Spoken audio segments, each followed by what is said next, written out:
আসসালামু আলাইকুম ওয়া রাহমাতুল্লাহি ওয়া বারাকাতুহু। আউযু বিল্লাহি মিনাশ শাইতানির রাজীম। বিসমিল্লাহির রাহমানির রহিম। ইন্নাল হামদুলিল্লাহ আসসালাতু ওয়াসসালামু আলা রাসূলিল কারীম।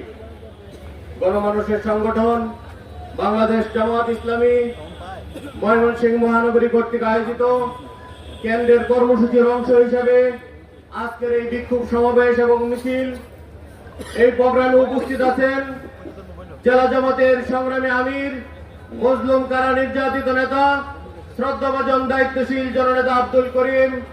উপস্থিত আছেন মহানগরী জামাতের সম্মানিত নায়েবে আমির, মহানগরী জামাতের সম্মানিত সেক্রেটারি, অ্যাসিস্ট্যান্ট সেক্রেটারি, জেলা জামাতের সম্মানিত নায়েবে আমির, সেক্রেটারি, অ্যাসিস্ট্যান্ট সেক্রেটারি সহ জেলা, মহানগরী এবং আমাদের ময়মনসিংহ সদর থেকে আগত বিভিন্ন পর্যায়ের দায়িত্বশীল ভাইয়েরা এবং আমার সামনে উপবিষ্ট ময়মনসিংহবাসী, ব্যবসায়ী ভাইয়েরা, সাংবাদিক বন্ধুগণ, সম্মানিত ভাইয়েরা, আপনারা লক্ষ্য করেছেন 53 বছর যে ধারায় বাংলাদেশ চলেছে সে ধারার একটা পরিবর্তন ঘটতে যাচ্ছে ইনশাআল্লাহ। আমরা মনে করি জামাত ইসলামী এখন কোটি মানুষের হৃদয়ে জায়গা করে নিয়েছে। জামাত ইসলামীর জনপ্রিয়তা বেড়েছে, দাঁড়িপাল্লার জনপ্রিয়তা বেড়েছে, যার জন্য আমরা দেখলাম বিগত 17 বছর ফ্যাসিস্টরা যে কায়দায় জামাত ইসলামীকে নিয়ন্ত্রণ করতে চাচ্ছে, আজকে আমাদের প্রতিপক্ষের বন্ধুরা সে পথ বেছে নিয়েছে।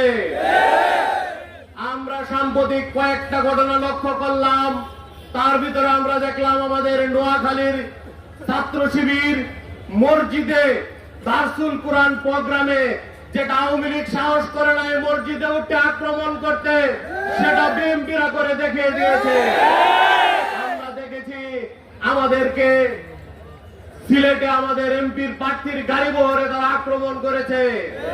গতকালকে আমরা দেখলাম আমাদের শেরপুরে পথসভায়, একটা ইউনিয়নের পথসভায় প্রকাশ্যে তাদের উপর অস্ত্র নিয়ে, দেশীয় অস্ত্র নিয়ে হামলা করা হয়েছে।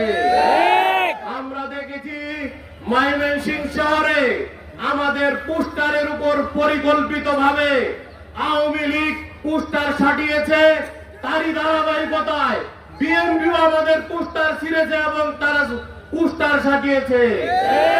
এটা ফ্যাসিবাদীর লক্ষণ।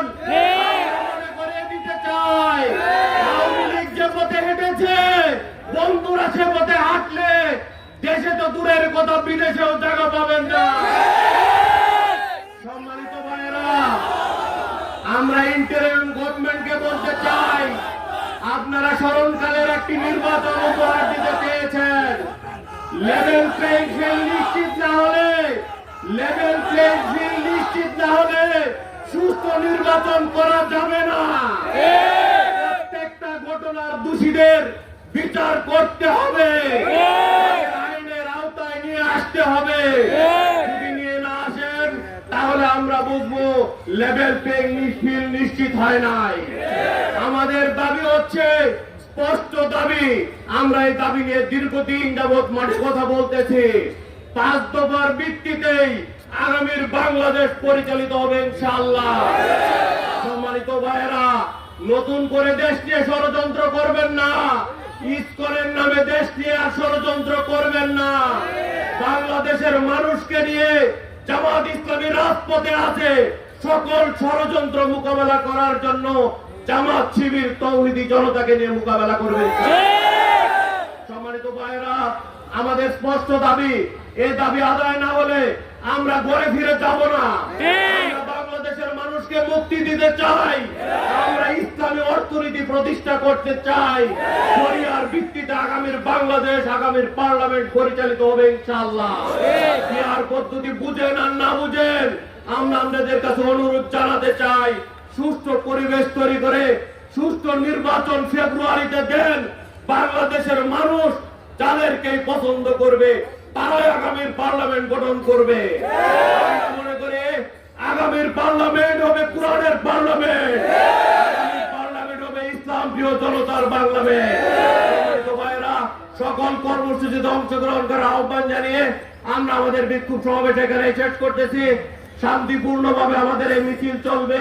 আমাদের এই মিছিল বড় মসজিদের সামনে গিয়ে 0 পয়েন্টে যা শেষ হবে। সকল নেতা কর্মীদেরকে সুশৃঙ্খল ভাবে আমাদের এই মিছিলে অংশগ্রহণ করার আহ্বান জানিয়ে সকলকে ধন্যবাদ জানিয়ে আমার কথা শেষ করতেছি। আসসালামু আলাইকুম ওয়া রাহমাতুল্লাহি ওয়া বারাকাতুহু।